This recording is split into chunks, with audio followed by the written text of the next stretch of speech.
నియోజకవర్గం 4వ division central excise కాలనీలో 13 లక్షల అంచనా వ్యయంతో రోడ్డు నిర్మాణ పనులకు ఎంపీ కేశినేని శివనాథ్, ఎమ్మెల్యే గద్దె రామ్మోహన్ శంకుస్థాపన చేశారు.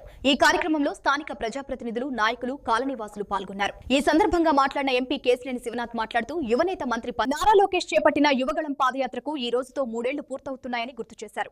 యువగళం పాదయాత్ర ద్వారా రాష్ట్రం రాక్షస పాలన నుంచి విముక్తి పొందిందని అన్నారు. రాష్ట్రంలో రాక్షస పాలన పోయిందని, కానీ విజయవాడ మున్సిపల్ కార్పొరేషన్ లో మాత్రం ఇంకా అదే పరిస్థితి కొనసాగుతోందని విమర్శించారు.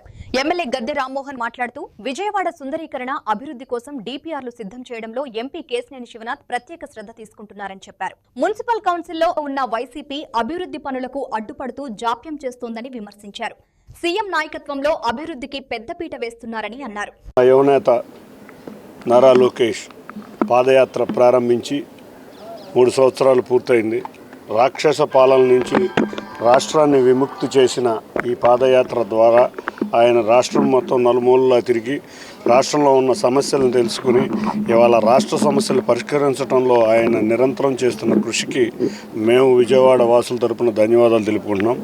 మరొక విషయం, రాక్షస పాలన రాష్ట్రంలో పోయిందే కానీ కార్పొరేషన్లో పోలేదు. ఎందుకంటే ఈ రాక్షస పాలన వల్ల మేము ఎప్పుడో గౌరవ ముఖ్యమంత్రి నారా చంద్రబాబు నాయుడు గారు మా ఎమ్మెల్యేలందరినీ కూర్చోబెట్టుకుని ఒకటే మాట చెప్పారు, విజయవాడ రేపు రాబోయే అమరావతి ప్రాంతంలో భాగమైన ఈ విజయవాడ మళ్ళీ కొత్త సుందర నగరంగా తయారవ్వాలి, మీకు ఎక్కడికక్కడ నీళ్లు ఆగుతున్నాయి, మొత్తం వీటిని పరిష్కరిద్దామని వారు చెప్పిన వెంబట మేము కార్పొరేషన్ అధికారులతో సంప్రదించి కార్పొరేషన్లో డిపిఆర్లు రెడీ చేయమని మేము సంవత్సర కాలం నుంచి కోరుతుంటే డిపిఆర్లు ప్రవేశపెట్టి ఏదైతే మంచినీళ్ళు, రోడ్లు, అంతేకాకుండా డ్రైనేజ్ సమస్యలు ఉన్న డిపిఆర్ రెడీ చేయడానికి కూడా వాళ్ళ కౌన్సిల్ రిజెక్ట్ చేసింది. అయినా కూడా మేము ఆ రోజు రిజెక్ట్ చేసిన సాయంత్రమే రాష్ట్ర ప్రభుత్వానికి దగ్గర తీసుకెళ్లి దాన్ని జీవో చేపించి డిపిఆర్ రెడీ చేస్తున్నాం. ఈ నెలాఖరు కల్లా విజయవాడకు సంబంధించి స్ట్రాంగ్ వాటర్ కానీ, డ్రైనేజ్ కానీ, డ్రింకింగ్ వాటర్ కానీ 31వ తారీఖు లోపల డిపిఆర్ మా చేతికి అందుతుంది. కన్సల్టెన్సీ 31వ తారీఖు కల్లా ఇస్తానని చెప్పారు. ఆ డిపిఆర్ రాగానే ఇప్పుడు కొన్ని చిన్న సమస్యలు అయితే మా కార్పొరేటర్ సాంబశివరావు గారు ఈ డివిజన్లో బ్రహ్మాండంగా పనిచేసి చాలా మట్టుకి రోడ్లు వేయించారు. కార్పొరేషన్లో నిరంతరం పోట్లాడాల్సి వస్తుంది. పెద్ద సమస్యలు ఉన్నాయి. వీటిలన్నిటికీ డిపిఆర్ రాగానే శాశ్వత పరిష్కారం, తప్పకుండా శాశ్వత పరిష్కారం వస్తుంది. అంతేకాకుండా నేషనల్ హైవేస్తో కూడా మాట్లాడటం జరిగింది. రాణిగారి తోట దగ్గర ఒక అండర్ పాస్ ఆల్రెడీ టెండర్ వేశారు. అంతేకాకుండా గౌరవ ఎమ్మెల్యే గారు అయితే ఇంకో అండర్ పాసు బెంజ్ సర్కిల్ నుంచి పండిట్ నెహ్రూ బస్టాండ్ దగ్గర కూడా ఫ్లైఓవర్ కావాలని అడుగుతున్నారు. ఈ బడ్జెట్ సమావేశాల్లో రేపు నుంచి కేంద్రంలో బడ్జెట్ సమావేశాలు ప్రారంభమవుతాయి. ఈ బడ్జెట్ సమావేశాల లోపల విజయవాడకి సంబంధించిన నేషనల్ హైవేస్ కానీ, రైల్వేస్ కానీ అన్నీ ఒక కొలిక్కి వస్తాయి. విజయవాడ నగరం గ్రేటర్ విజయవాడగా రూపొందించాలని చెప్పి విజయవాడ నగర చుట్టుపక్కల ప్రజల యొక్క చిరకాల కోరిక.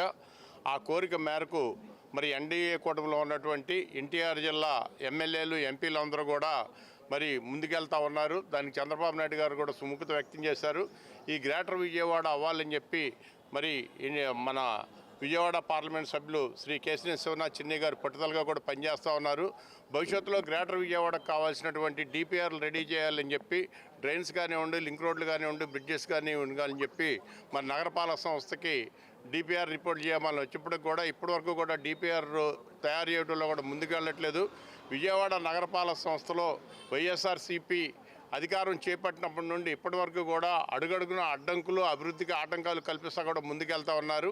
ఈ అడ్డంకులు, ఆటంకాల నుండి కూడా అధిగమించి మరి ఎన్డీఏ కూటమి నారా చంద్రబాబు గారి నాయకత్వంలో అధికారులందరూ కూడా సమర్థవంతంగా పనిచేయటం వలన ఈ రోజున విజయవాడ నగరంలో అనేకమైనటువంటి రోడ్లు కానివ్వండి, డ్రైన్లు కానివ్వండి, వరదల సమయంలో మరి కార్యక్రమాలు కానీ నిర్వహించుకోవడం జరుగుతుంది. ఇకనైనా సరే నగరపాలక సంస్థ వైఎస్ఆర్సీపీ పాలకపక్ష వాళ్ళు బుద్ధి మార్చుకొని ఆ డిపిఆర్లతో అడ్డుపడకుండా త్వరగా ఆ డిపిఆర్లు రెడీ చేయాలని చెప్పి కూడా తెలియజేస్తున్నాం.